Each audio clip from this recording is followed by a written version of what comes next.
Greetings, हरे कृष्णा। तो आज topic है, अभी इस वक्त कोई आपके बारे में क्या सोच रहा है। हमने लिए 3 ऑब्जेक्ट।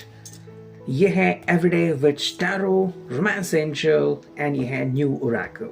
ठीक है, let's connect to the reading. देखते हैं अभी इस वक्त कोई आपके बारे में क्या सोच रहा है।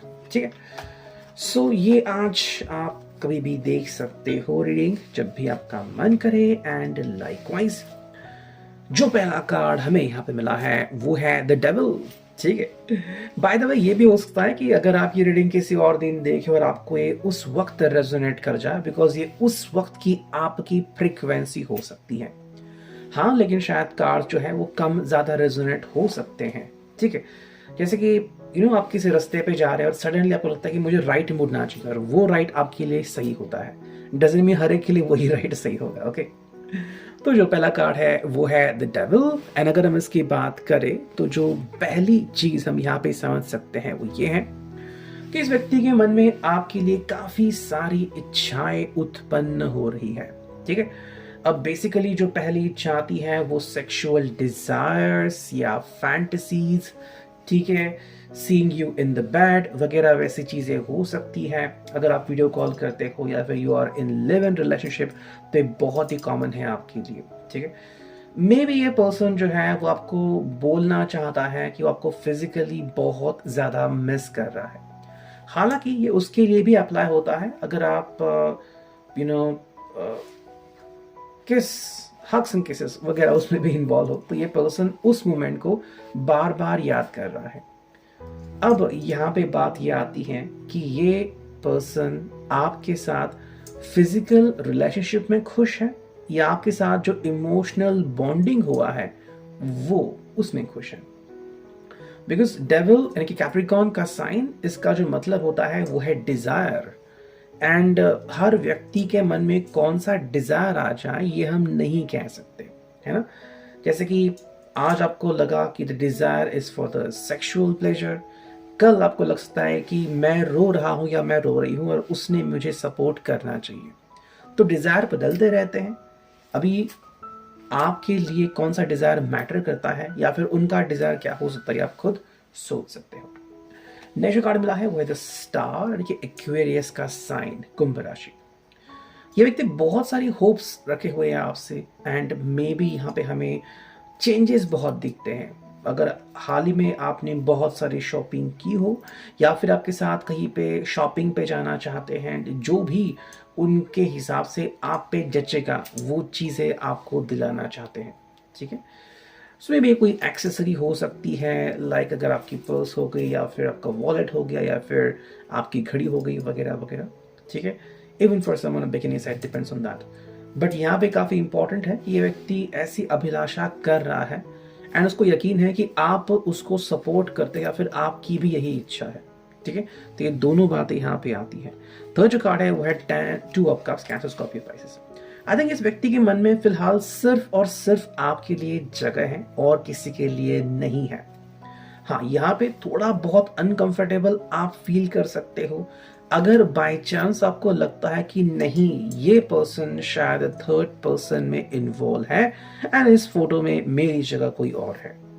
ठीक है, ये आपकी कल्पना या हकीकत हो सकती है डिपेंडिंग ऑन कि एग्जैक्टली आपके जीवन में हो क्या रहा है। अब इसके ऊपर ज़्यादा सोच सकते हो, that is what you can do basically. Next जो हमारे लिए काफ़ी इंपॉर्टेंट है कि अगर आप दोनों को एक दूसरे के साथ समय बिताने का मौका मिल रहा है तो बहुत ही बढ़िया बात है, इससे आप दोनों को ही खुश रहना चाहिए।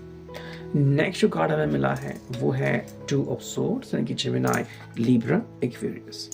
ठीक है, आई थिंक ये व्यक्ति चाहता है, ये इसकी सोच है कि जैसा ये सोच रहा है ना बिल्कुल वैसे ही आप सोच रहे हो, या फिर आपकी जो सोचने की अदाएं हैं या फिर आपकी जो सोच है ये अभी उसको बिल्कुल कॉपी करता है। तो इसको पता है कि एग्जैक्टली आपके मन में क्या चल रहा है। आप खुश हो, आप इनसे नाराज हो, कोई चीज़ चाहिए या फिर आपको अकेलापन चाहिए, ये सारी चीज़ें ये आपसे कनेक्ट करते हैं। तो कहते हैं ना एक वर्ड जो है, एक दो दिल, एक सॉरी दो जिस्म एक जान, काइंड ऑफ थिंग से। तो कहीं ना कहीं मेरे हिसाब से ये व्यक्ति जो है वो आपसे काफ़ी ज़्यादा उम्मीदें रखे हुए हैं एंड माइंड यू यहाँ पे बहुत ज़्यादा फिजिकल कनेक्शन दिख रहा है हमें। नेक्स्ट कार्ड है यहाँ पे वो है भाई 3 ऑफ वॉन्ड्स, एरीज, लियो, सैज। एंड व्यक्ति कोशिश कर रहा है आपसे वार्तालाप करने की एंड आपसे मिलने की। अब जितना जल्दी हो सके आपसे मिलना पसंद करेगा। मे बी किसी ऐसी जगह जो आपकी बहुत फेवरेट हो। अगर काफ़ी दिनों से या काफ़ी महीनों से या हफ्तों से आप मिले नहीं हैं तो मे बी जो आपकी फेवरेट स्पॉट है, जैसे कि समुंदर किनारे या फिर किसी बगीचे में जहाँ पे आपको बहुत सुकून मिलता है, या फिर ऐसा कोई स्पॉट जहाँ पे आप तभी जाया करते हो जब आपको अनकंफर्टेबल फील होता है वगैरह वगैरह, तो वो चीज़ यहाँ पे आती है। सो आई थिंक ये पर्सन काफ़ी ज़्यादा मिस कर रहा है आपको। ये चीज़ काफ़ी क्लियर हो रही है यहाँ पे। अब देखते हैं रोमांस एंजल से हमें क्या इंफॉर्मेशन मिलती है। चलो करते हैं कार्ड्स की शफलिंग। ठीक है, कार्ड स्ट्रेट और रिवर्स आ सकते हैं बट हम सिर्फ स्ट्रेट रीडिंग ही करेंगे। ठीक, सो देखते हैं इनकी आपके लिए फिलहाल की जो रोमांटिक फीलिंग्स है वो क्या हो सकती है। ओके, थोड़ा सा हम गाइडेंस यहाँ पे ले रहे हैं। So let's see. चलो एक कार्ड तो स्वाइप हो गया। Free yourself, it's time to take back control of your life. तो कहीं ना कहीं ये पर्सन चाहता है कि आप फ्री हो जाओ, यानी कि ये आपको बंधन में नहीं रखना चाहता। और साथ में हम ये भी कह सकते हैं कि शायद ये पर्सन चाहता है कि आप उसे भी फ्री करें। यानी कि अगर आपकी एक्सपेक्टेशंस है कि आप दोनों के बीच अगर गहरा कनेक्शन बन चुका है फिजिकल लेवल पे भी, तो भी आई थिंक ये पर्सन कह रहा है कि फ्री हिमसेल्फ और फ्री हरसेल्फ। ठीक है, तो शायद ये कमिटमेंट इस वर्ड से सिर्फ वर्बली यानी कि बातों पे कनेक्ट होना चाहता है, रियल में नहीं। बाकी तो आप समझदार हो। अगर आपको लगता है या कार्ड आपसे रेजोनेट करता है तो आप उस कार्ड को मीनिंग को एक्सेप्ट कर सकते हो। सेकेंड जो कार्ड है वो है फ्लर्ट। बिल्कुल इससे कनेक्टेड वर्ड आ गया है। ये आपसे और फ्लर्ट करना चाहता है बट किसी भी प्रकार के कमिटमेंट के बगैर। इसके हिसाब से ये इस रिश्ते में तब तक खुश हैं जब तक ये इसके ऊपर कोई भी चीज थोपी ना जाए। ठीक है, तो वो चीज यहाँ पे आ रही है। अब देखते हैं ये जो फाइनल ओरेकल है ये हमें किस प्रकार का गाइडेंस देती है कि भाई ये व्यक्ति हम आपसे क्या एक्सपेक्ट कर रहा है। लस्ट कार्ड यहाँ पे आ चुका है। I hope you could see that. ठीक है, लस्ट है यहाँ पे एंड इसका कंप्लीट जो मीनिंग आ गया है, कहीं ना कहीं ये पर्सन सोच रहा है कि ये आपके साथ खुश है बट आपकी तरफ ये क्यों कदम बढ़ाता है, बिकॉज इसे किसी प्रकार की इंटेंशन है। ये आपसे कुछ पाना चाहता है और फिर आपके साथ तभी खुश होता है जब आप दोनों में वो चीज़ होती है। ठीक है, आप उसे डिज़ायर, इच्छा कह सकते हो। तो ये व्यक्ति आपके साथ तब तक ही खुश है जब तक आप इसको वो चीज़ प्रोवाइड कर रहे हो। जिस दिन आपने इमोशंस को सामने लाए या फिर आपने इनको इनकार कर दिया तो ये पर्सन जो है वो अपनी दाव पेच बदलता हुआ भी आपको दिख सकता है। ये मैं कह रहा हूँ बेस्ड ऑन द कार्ड, बाकी तो आप खुद जानते हो कि आपके ज़िंदगी में क्या हो रहा है और क्या नहीं। चलो एक और कार्ड आ गया और ये है इनफिडेलिटी। ठीक है, ये पर्सन किसी भी तरह से बंधना नहीं चाहता।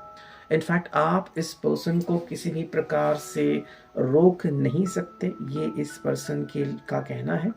मोस्ट इम्पॉर्टेंटली ये पर्सन चाहता है कि ये ऐसी दुनिया जिए जहाँ पे कोई भी रोक टोक इसे ना हो। ठीक है, that is the most important thing.